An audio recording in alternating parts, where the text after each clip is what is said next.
Corona నెపం నెట్టి ప్రతిపక్షంలో ఉన్నటువంటి పార్టీల గొంతు నొక్కే ప్రయత్నం, అణిచివేసేటువంటి ప్రయత్నం తెలంగాణలో యథేచ్ఛ కొనసాగుతుంది.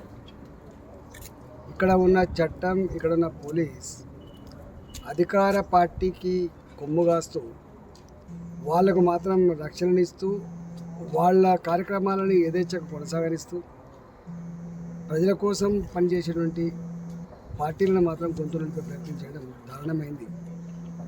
మన నల్లగొండలో ముఖ్యమంత్రి గారు తిరిగినప్పుడు కానీ, కేటీఆర్ గారు తిరిగినప్పుడు కానీ వందల వేల సంఖ్యలో ప్రజలు పాల్గొని అక్కడ ర్యాలీ నిర్వహిస్తూ ఉంటే, గత కొన్ని రోజులుగా ఉద్యోగులు కంటి మీద కురుకు లేకుండా కన్నీళ్లు పెడతా ఉంటే, బావురుమని బెంగటిల్లి చనిపోతూ ఉంటే, మీరు ఆదరా బాదరా చేయకండి.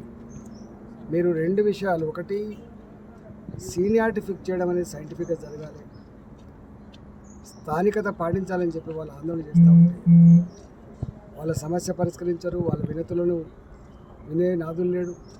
వాళ్ళ పక్షాన నిన్న బండి సంజయ్ గారు కరీంనగర్లో తన ఎంపీ కార్యాలయంలో దీక్ష చేస్తూ ఉంటే వాటర్ కెనాళ్లతో కొట్టడం, గ్యాస్ కట్టలతో కట్ చేయడం, బీభత్సానికి భయానక వాతావరణ సృష్టించింది. ఇది ఏమైనా చర్య? దీన్ని తీవ్రంగా ఖండిస్తూ ఉన్నాం. ఏం జరిగింది ఆడ? 20 మంది 50 మందో చనిపోయింది.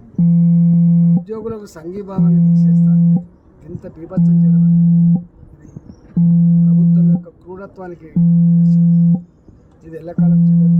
దీపం ఆరిపోయే ముందు వ్యతిరేకిస్తూ ఇవాళ ఈ ప్రభుత్వం పడిపోయే ముందు, ఈ ప్రభుత్వం ప్రజలు తిరస్కరించే ముందు చివరి ప్రయత్నంగా తిప్పుగలగా ప్రయత్నంగా చేసేటువంటి ఇప్పటికైనా ప్రభుత్వం తక్షణమే దానికి అనుగుణంగా చేయాలని డిమాండ్ చేస్తా ఉన్నాం.